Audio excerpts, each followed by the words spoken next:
Super commando ध्रुव, समुद्र का शैतान। कहानी के शुरू में दिखाया जाता है कि एक जोड़ा समुद्र के एक बीच पे आता है रात के टाइम, पर वहाँ पे एक राक्षस निकलता है जो उन दोनों को मार देता है। ध्रुव उसके बारे में पता करने जाता है तो उसे पता लगता है कि इस तरह का राक्षस है। उसको कुछ सबूत मिलते हैं तो वो पीटर और रेणु को उसी बीच पर द्वार से भेजता है जहाँ राक्षस आ जाता है और उनका पीछा करता है। तो पीटर और रेणु भाग जाते हैं और ध्रुव का उससे सामना होता है। और जब राक्षस भागने लगता है तो ध्रुव एक चट्टान से टकराकर बेहोश हो जाता है। अब उससे आगे गुफा में जब ध्रुव की आंखें खुली, ध्रुव ध्रुव तुम ठीक हो नो?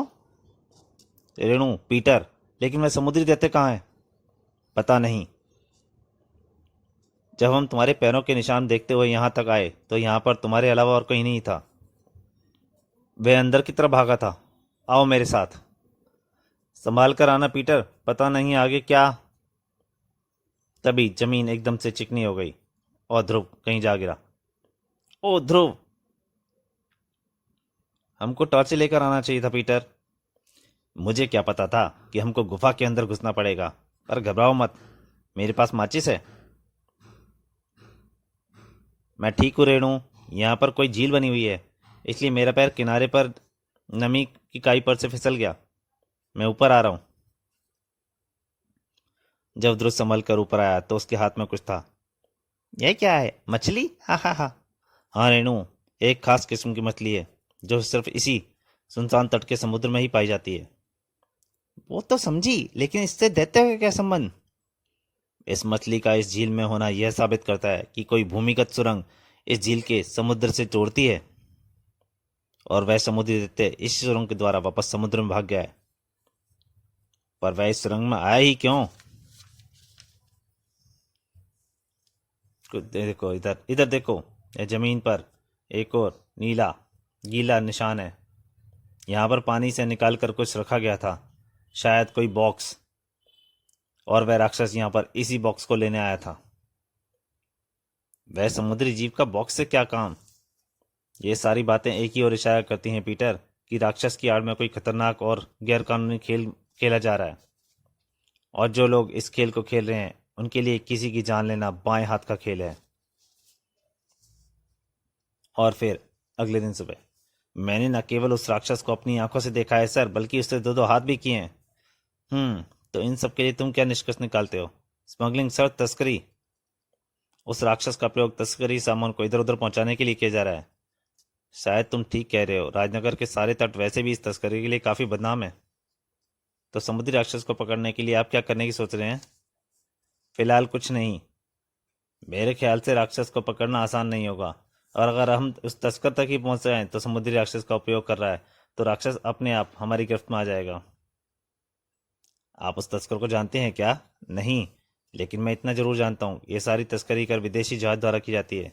हमारी समुद्री सीमा के ठीक पार अंतर्राष्ट्रीय सागर में खड़ा है। आहा, हम उस पर बराबर नजर रखे हुए हैं, परंतु फिर भी न जाने कैसे हमारे शहर में तस्करी का माल लगातार आ रहा है।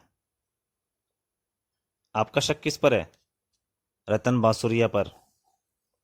पहले वह बांसुरी बेचकर अपना गुजारा किया करता था, लेकिन पिछले 4 सालों से उसने तस्करी से दौलत जमा की है। दुर्भाग्यवश हम कभी उसके खिलाफ ठोस सबूत इकट्ठे नहीं कर पाए। और एक फोन घूमा और एक खबर कहीं पहुंच गई। शाबाश रामफल, सुबह ठीक 8 बजे जहाँ तुम्हारे रुपए तुम्हारे घर पहुंच जाएंगे। हैं, हम तो आपके सेवक हैं बॉस। और उसी रात भारत की समुद्री सीमा से बाहर अंतर्राष्ट्रीय समुद्र में।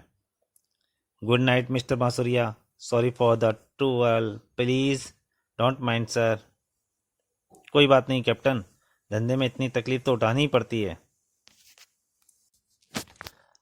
चलो शकूर, खामा खाई मुझको फोन करके बुलाया। बॉस, सामने कुछ है। तभी समुद्र का अंधेरा छीना रोशनी चीरती हुई रोशनी चमक उठी। मुखबिर ने सही खबर दी थी सर, यह रतन बांसुरिया ही है। भागने की कोशिश मत करना बांसुरिया, वरना भून के रख दिए जाओगे। बांसुरिया की मोटरबोट एक झटके से मुड़ी और वह भाग रहा है। उफ, पीछा करो। उसकी मोटरबोट बहुत शक्तिशाली है, हमारी बोटें उसका पीछा नहीं कर पाएंगी। और ना ही हमारी गोलियां। लगता है आज भी वह हाथ से बचकर निकल जाएगा। और तेज शकूर, और तेज। तभी इसकी बोट को नीचे से कुछ झटका लगा और उसकी बोट उड़ गई। फिर अस्पताल में। मैं तुमको 11वीं बार बता रहा हूं प्यारे कि उस जहाज के कैप्टन ने मुझको रात के खाने पर बुलाया था। यह गैरकानूनी काम तो नहीं है ना? और समुद्री राक्षस जैसी चीज तो मैंने कभी सपने में भी नहीं देखी। बस एसपी साहब, मैं और पूछताछ की इजाजत नहीं दे सकता। मैं तो यह सोच सोच कर परेशान हूं कि मेरी बोट उलट कैसे गई। रतन बांसुरिया कल से यही राग लप रहा है। अगर यह घायल ना होता तो। पर यह भी तो हो सकता है सर कि वह सच बोल रहा हो। सवाल ही नहीं उठता ध्रुव। तुम देख लेना, 3 दिनों के अंदर ही रतन बांसुरिया अपने पालतू राक्षस के साथ मेरी हिरासत में होगा। Good luck sir. और एक बार फिर ध्रुव उसी सुनसान मनुष्य तट पर पहुंच रहा था। मेरे ख्याल से रतन बांसुरिया झूठ नहीं बोल रहा है। वह वास्तव में इस बारे में कुछ नहीं जानता। इस समस्या की कुंजी समुद्री राक्षस है। और यह भी पक्का है उसका उपयोग तस्करी के माल को इधर उधर पहुंचाने के लिए किया जाता है। लेकिन वह इस गुफा में माल लाता कहाँ से है? यहाँ तो दूर दूर तक सिर्फ पानी ही पानी है, सिवाय सिवाय उस पुराने लाइट हाउस के, जो अब किसी इस्तेमाल में नहीं आता है। और यह हमारी समुद्री सीमा से बाहर बना है। लगता है अब मैं मंजिल के धीरे धीरे करीब पहुंच रहा हूँ। और ध्रुव जब अपनी जरूरत की वस्तुएं लेकर वापस लौटा तो शाम का छुटपुटा रात की कालीमा में बदल चुका था। वह लाइट हाउस की तरफ बढ़ चला। यहाँ पर हमारी समुद्री सीमा खत्म हो जाती है। बेहतर यही होगा कि मैं मोटर बोट को यहीं छोड़ दूं और बाकी का रास्ता तैर कर पार करूं। लगभग 20 मिनट बाद ध्रुव लाइट हाउस पर खड़ा था। पूरी जमीन बड़े पत्थरों की बनी हुई है। यहाँ पर पैरों के निशान निकलने मिलने का कोई चांस ही नहीं है। अब जरा इस लाइट हाउस की अंदर से भी छानबीन कर ली जाए। शायद अंदर कोई सूत्र मेरा इंतजार कर रहा है। ध्रुव ने शीघ्र ही पूरा लाइट हाउस ऊपर से नीचे तक छान मारा। यहाँ तो कुछ भी नहीं है। इसका मतलब कि माल कहीं और से। अरे, ये आवाज कैसी है?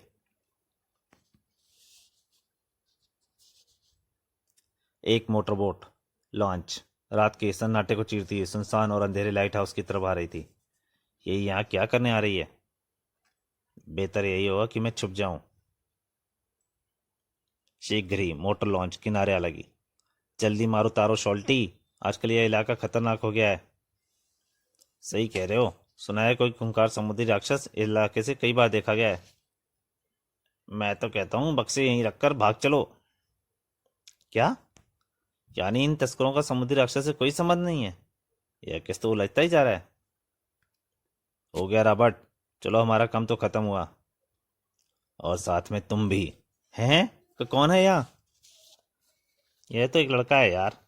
उफ, मैं तो डर ही गया था। भून डालो साले को, वरना ये हमारा भांडा। टॉर्च की भरपूर रोशनी लड़के पर पड़ी और दोनों तस्करों का डर वापस लाया। यह तो सुपर कमांडो ध्रुव। आहा, सही पहचाना। लेकिन इस वक्त स्मगलरों के लिए पकड़े जाने का अर्थ था कम से कम 10 साल की जेल। इसलिए वे कुछ भी करने को तैयार थे। चलाओ गोली शॉल्टी। लेकिन गोली दगी। पर ध्रुव ऐसी परिस्थिति से न जाने कितनी बार दो चार हो चुका था। वह हवा में उछला और धाड़, मेरी टॉर्च आ। बिना एक भी क्षण खोए ध्रुव का हाथ घूमा, तड़ाक, और टॉर्च और पिस्तौल एक कोने में जा गिरी। अरे अरे, यह क्या कर रहे हो? नीचे उतारो, मुझे नीचे उतारो। अभी लो। जमीन पर गिरते से तुम्हें चोट लग जाएगी, इसलिए तुम अपने दोस्त का इस्तेमाल करो। आखिर दोस्त ही दोस्त के काम आता है। बस बस मेरे बाप, अब तो सारे बदन की हड्डियां अस्पताल का रास्ता पूछ रही हैं। अगर तुम अपने होश में ही अस्पताल पहुंचना चाहते हो तो जो मैं पूछूं तुरंत शांति से बताते जाओ।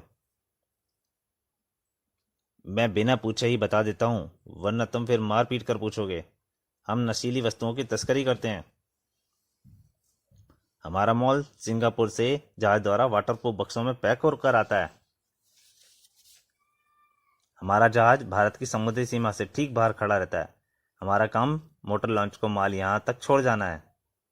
आगे इस माल का क्या होता है हमको नहीं पता, चाहे जितनी कसम खिला लो। इसकी जरूरत नहीं है, मेरे सामने अपराधी सिर्फ सच ही बोलते हैं। परंतु एक बात का मुझे अफसोस है दोस्तों। कि किस बात का? कि मुझे अपना वादा तोड़ना पड़ेगा। तुम होश में अस्पताल नहीं पहुंच पाओगे। बिल्ली को भी मात देने वाले गति से ध्रुव के दोनों हाथ उठे। एक ही बार में दोनों को सपनों की दुनिया में पहुंचाने के लिए काफी था। ये दोनों तो गए। अब मैं अगर इनको पुलिस के हवाले करूंगा तो इनके साथी सतर्क हो जाएंगे और फिर हमको यह कभी पता नहीं चल पाएगा कि ये माल हमारे देश के अंदर कैसे पहुंचता है। लेकिन इनको यहां ऐसे छोड़ा भी तो नहीं जा सकता। अब क्या करूं? आइडिया। इनको छुपाने के लिए इससे बढ़िया जगह हो ही नहीं सकती। और ध्रुव के दिमाग में एक आइडिया आ चुका था। तो दोस्तों, ये कॉमिक यहीं तक। इसका अगले और अंतिम भाग में जल्दी आपके सामने हाजिर होऊंगा। तब तक के लिए नमस्कार।